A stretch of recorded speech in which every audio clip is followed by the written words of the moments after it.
Welcome to The Gangster, Book 6 in the Galactic Football League series.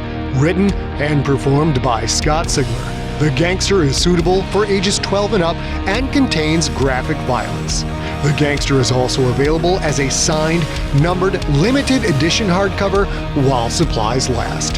To order, go to scottsigler.com/store.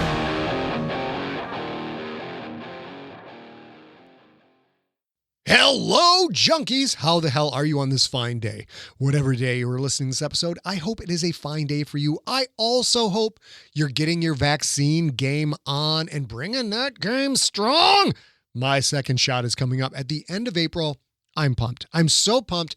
Things might not be getting back to normal, but they are going to be getting closer to what normal was than what normal was a few months ago.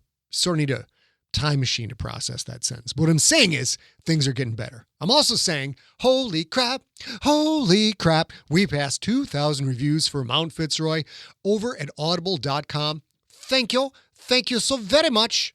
2,025 at the time I write this. If you have listened to Fitzroy at Audible and have left a rating and a review, thank you. If you have listened to Fitz over at Audible and have not left a rating and review, please do so. That helps us a lot. But speaking of ratings and reviews, I have discovered sacrilege. Sacrilege, I say.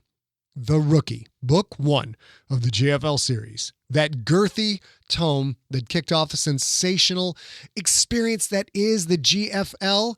It only has 859 ratings there. What? What is this you say, FDO? How is that possible? Well, it went up on Audible a long time ago. And like most older books over at Audible, it doesn't have the same kind of review attracting power as newer books because there's way more Audible users now. There's way more books. It's just kind of the way things are. So for the sake of all that is holy, my children, let us end the sacrilege and get that bad beast up over 1,000 reviews. If you are an Audible customer and you've heard The Rookie, either at Audible or via this podcast ages ago, pop on over to audible.com, find The Rookie, and slap a fat rating and a luscious review on it. Takes like 10 minutes. All right, acolytes of Siglerism, you have your holy calling for the week. You get on that while I get you caught up on the story so far.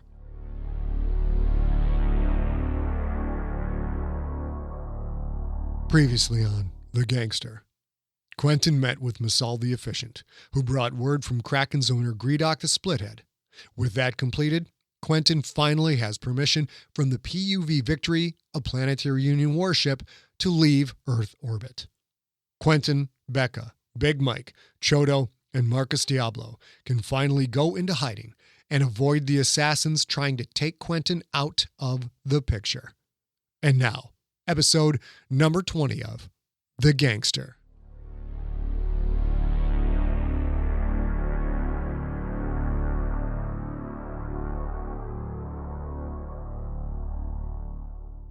Hammer Wind.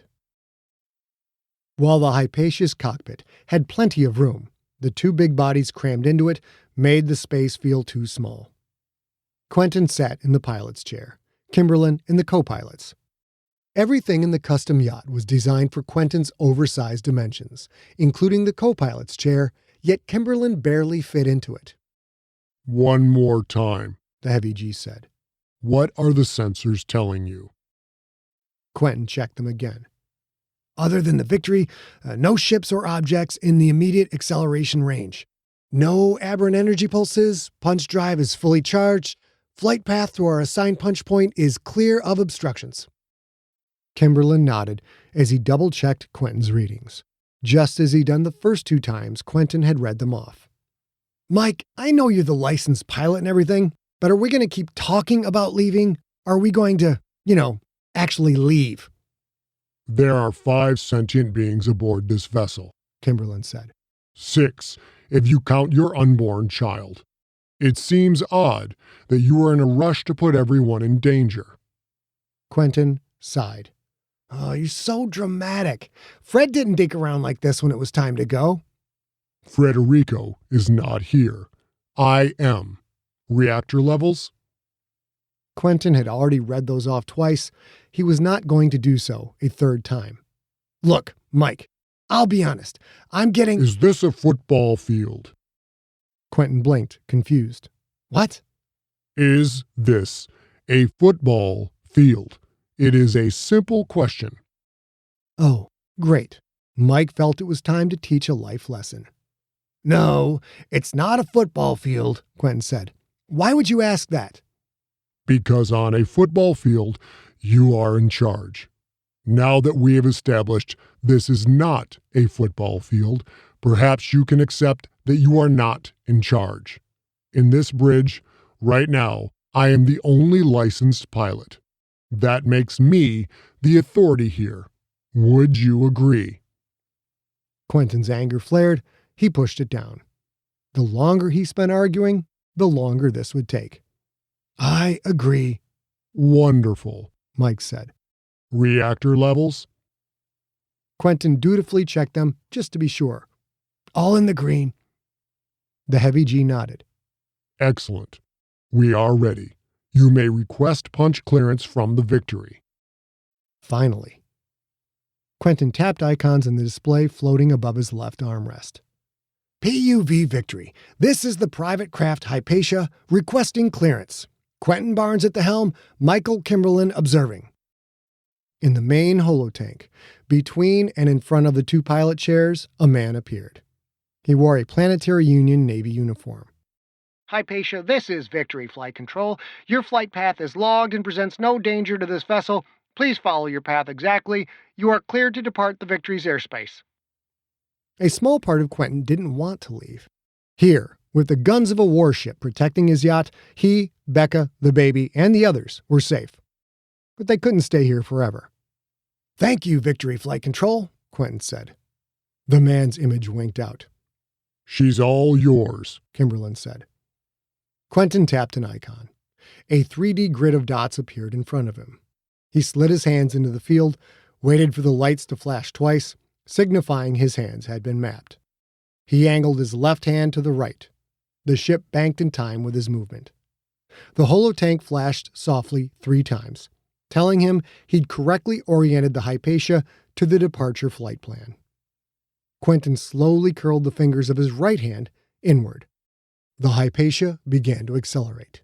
In seconds, the warship Victory was left behind. Nicely done, Kimberlin said. 30 minutes to our punch-out. The big man leaned back in the co-pilot chair. He fidgeted, trying to make himself comfortable in the too small seat. Quentin guided the Hypatia along the assigned course. Best to not deviate at all. He didn't want to piss off anyone on the Victory, especially Captain Watson. She seemed like the kind of sentient who didn't put up with any crap. 10 minutes later, the Victory was nothing but a blip in the holotank, a tiny dot of matter invisible against the backdrop of Earth. You're doing well, Kimberlin said. Now we... His voice trailed off as a pulsing notification beep sounded throughout the cockpit. A ship is moving into our trajectory, Quentin said, reading the displays. Its path will cross in front of ours before we reach the punch point. Strange, Kimberlin said. Whatever that ship is, it's in a big hurry. A second, faster beep pulsed, creating an annoying overlay of sounds. Quentin again checked the displays, felt a sinking sensation. 2 more new contacts, he said. Coming from behind us, coming fast. A voice rang out from the bridge's speakerphone. Hypatia, this is Union System Police Patrol Craft Vic 5-6. Decharge your punch drive and prepare to be boarded, as authorized under intergalactic law. Vic 5-6, Kimberlin said. That means it came from the Victory. They'd just gotten clearance. What was going on? Kimberlin tapped icons, called up more information. I can't identify the first ship, but only military vessels have clearance to move that fast. This isn't a random inspection. We're in trouble. Quentin thought of Messal, the worker's eyes flooding blue-violet in disgust. Volani set me up. She reported the Gibeljuants. The Planetary Union doesn't give a damn about that. Neither does the Empire. But what else could make system police want to board the Hypatia? Quentin's instincts screamed at him to act, and he listened. I'm accelerating to punch speed. Hypatia, transfer flight controls to co-pilot, Kimberlin said. Quentin, if we run, they can fire on us.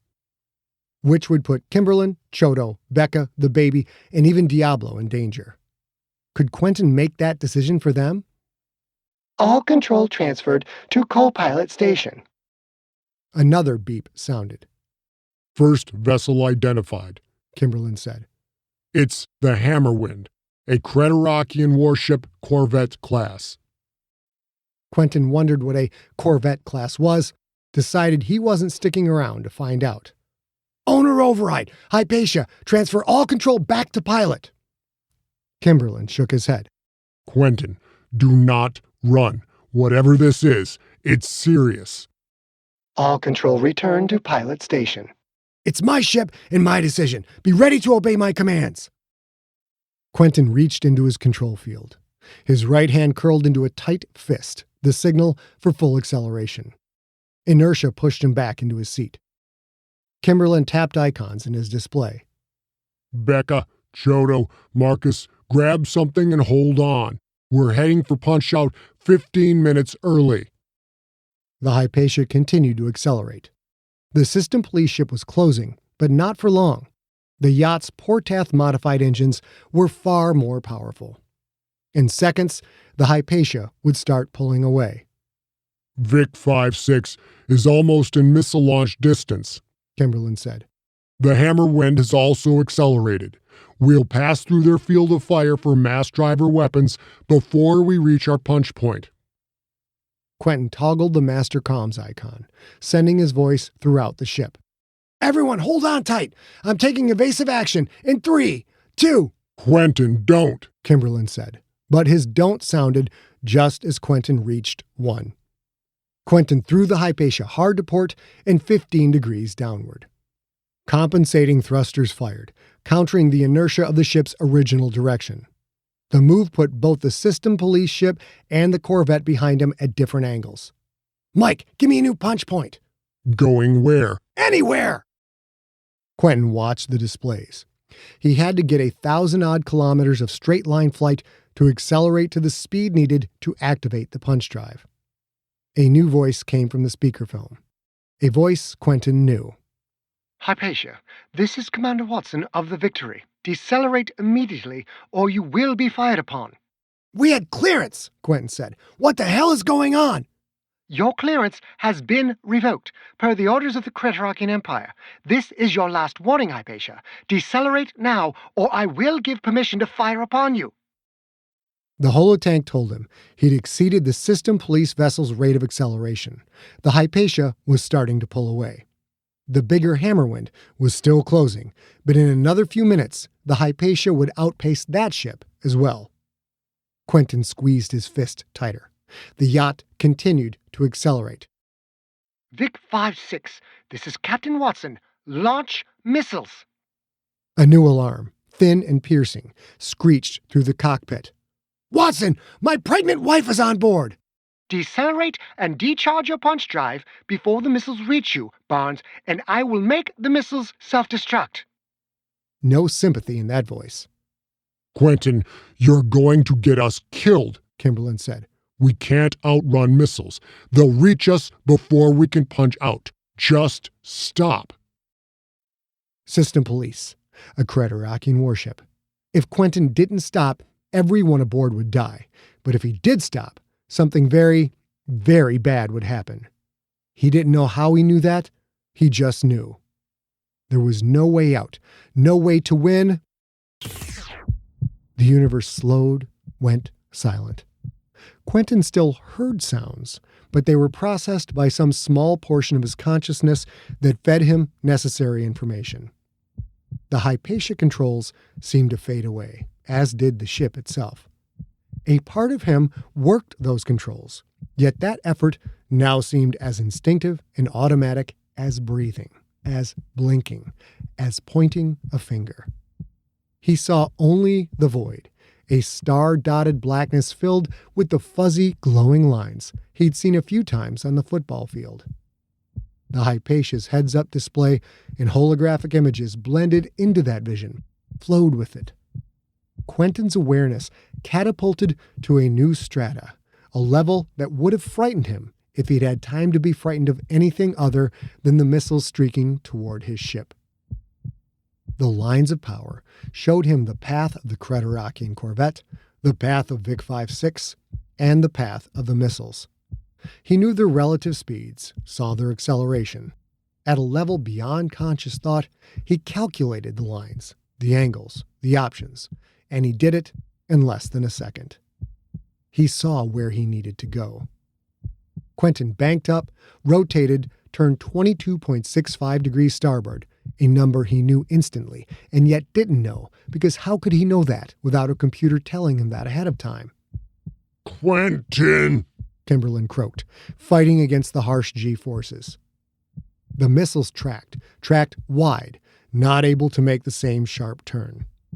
By the time they corrected course and started to close again, the lines of power showed Quentin he had room to hit punch-out speed before the missiles reached detonation range. The passengers, Kimberlin said, still fighting against the forces pressing down on him. They're unsecured. The person who cared about Becca and Choto wasn't in charge anymore. The person in charge was someone else. A machine that considered emotions to be nothing more than additional points of data fed into on-the-fly equations, weighed against distances and acceleration and threats and angles. Maybe Choto, Becca, and Diabolo were hurt, but they probably weren't dead. If the missiles closed, they would be. A new proximity alarm rang through the bridge. Contact, Kimberlin said. A third ship, a big one. A light flashed in Quentin's vision, seemed to flash before it appeared on the heads-up holo. How was that even possible? Planetary Union, destroyer class, Kimberlin said. They must have redirected a task force. I don't know. Q, we are boxed in. A new light flared in Quentin's vision, an impossible color that signified death. That light grew to a line as the Hypatia's sensors and his own bizarre awareness showed the third ship's possible angles of movement. Destroyer has launched missiles, Kimberlin said. So has the Hammerwind. Another chime. Someone from inside the ship calling to the bridge. Quentin, I'm hurt. Becca's voice. Choto hit the bulkhead. He's hurt too. Please, stop this. The lines of power pulsed and throbbed, twisted and thrummed. Missiles coming from 3 different vectors. Quentin saw the path he needed to escape them all, where he needed to go to break the Hypatia free. 4 hard turns, counterthrust, max acceleration. Anyone not strapped into a flight chair would be slammed against the walls, over and over again. Becca, Choto, the baby. The lines of power withered, shrank, vanished. Reality again enveloped Quentin. The sights and sounds of the bridge hammered home, deafeningly louder and blindingly brighter than they'd seen before the weird visions had taken over. He splayed the fingers of his right hand, pulled the hand backward toward his chest. The Hypatia's counter-thrusters blasted out so hard he felt the vibrations in the hull. The ship rapidly decelerated. "Victory, this is the Hypatia," Quentin said, his words sounding thin and distant, as if they were coming from some far point in space. "Decelerating, decharging punch drive as ordered."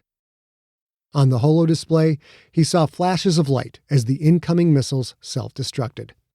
Hypatia, this is Vic 5-6. Bring your vehicle to a standstill. If you run again, we are authorized to hit you with everything we've got. Kimberlin turned to Quentin. The big lineman's chest heaved. He'd stayed mostly calm throughout the engagement, but now Quentin saw the fear on the man's face. They aren't lying, Mike said. Please, for the sake of your child, please stop. Quentin felt cold wash through him. He wouldn't run now, because there was no way to escape. He'd had his chance to get away, but to do so would have put those he loved at too great a risk. It was over. Whatever happened next was out of his hands. Vic 5-6, this is the Hypatia, Quentin said. We are decelerating as instructed and will await your boarding party. It won't be us, Hypatia. We've been notified that you will be boarded by the crew from the Hammerwind. The Creterakians.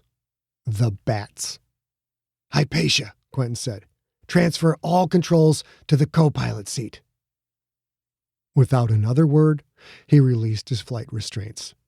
He left the bridge and went in search of his injured bride.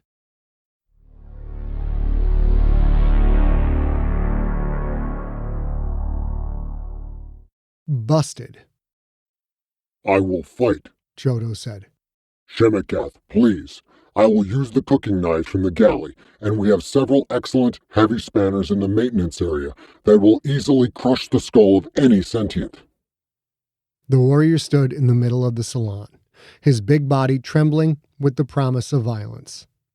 Marcus Diabolo leaned against a wall, his arms crossed.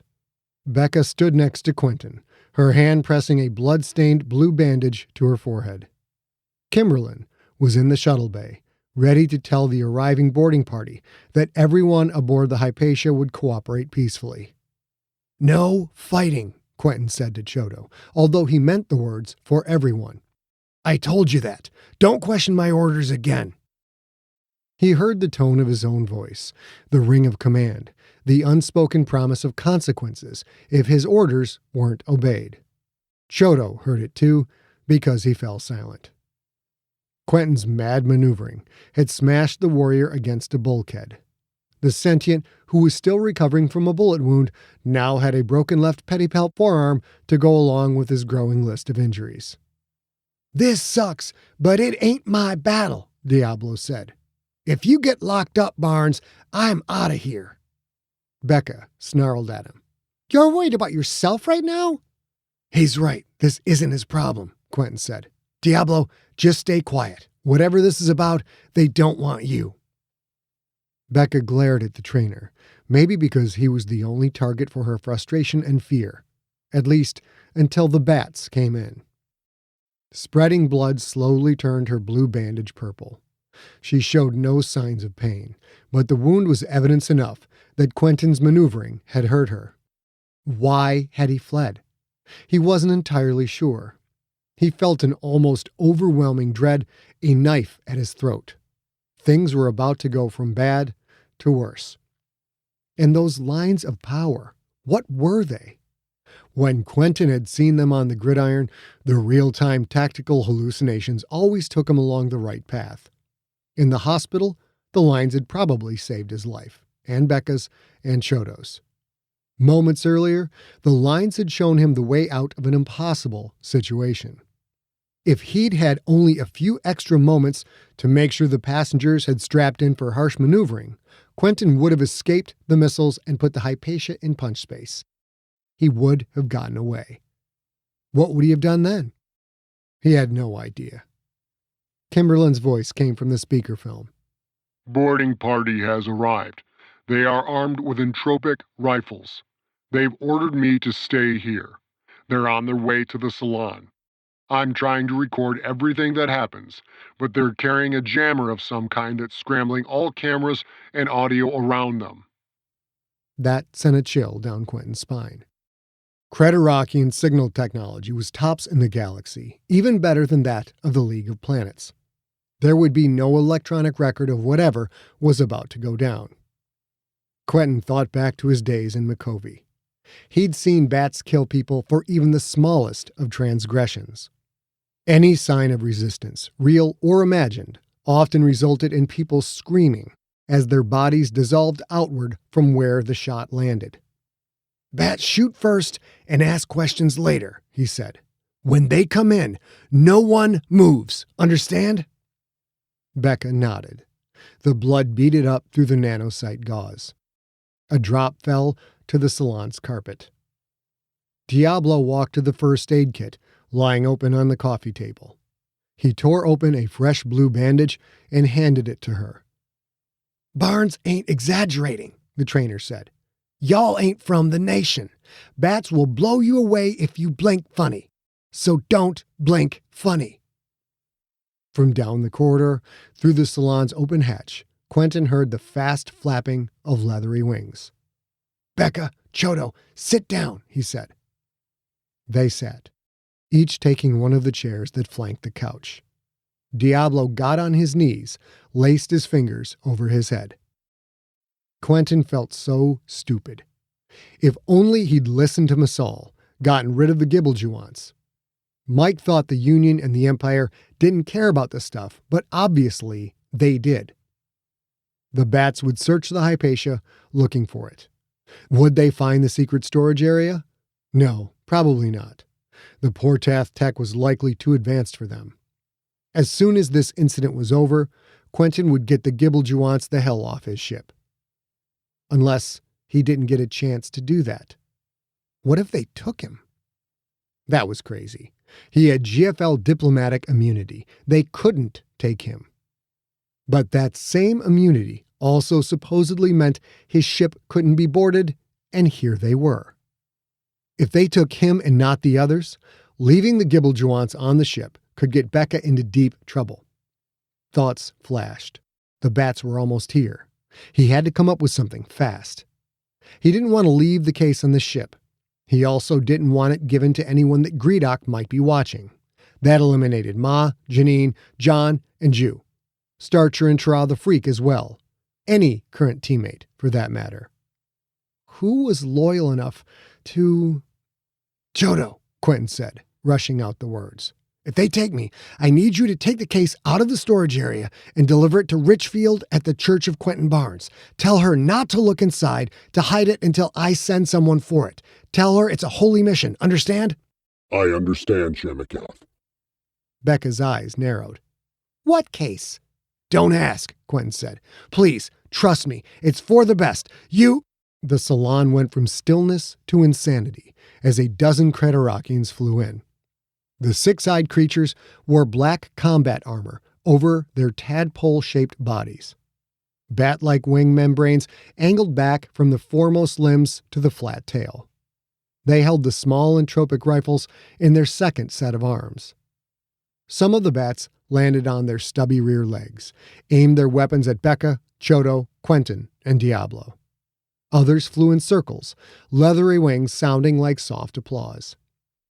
Quentin stood motionless, silently prayed that the others would do the same. A 13th Creterakian flew in, this one wearing silver armor. It did a fast circle of the room, then perched on the back of the couch. "I am Boss 6, the bat said. Quentin Barnes, you are under arrest for violation of the Religious Organization Act. You will come along quietly." Quentin stared at the small creature. Religious Organization Act? What did that have to do with Gibblejewants?